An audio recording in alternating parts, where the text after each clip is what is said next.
Savet za omladinu Srpske napredne stranke opštinskog odbora Aleksandrovac sinoć je u prostorijama stranke obeležio 3 meseca postojanja i rada. Evo, nakon 3 meseca uspešnog rada Srpska napredna stranka je upriličila današnji događaj u prostorijama Srpske napredne stranke.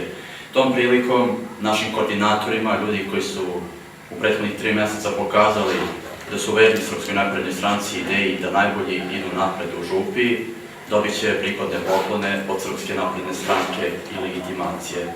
Prigodne poklone u vidu legitimacija kao i majci i trenerki sa logom Srpske napredne stranke opštinskog odbora Aleksandrovac dobilo je 6 koordinatora Saveta za omladinu.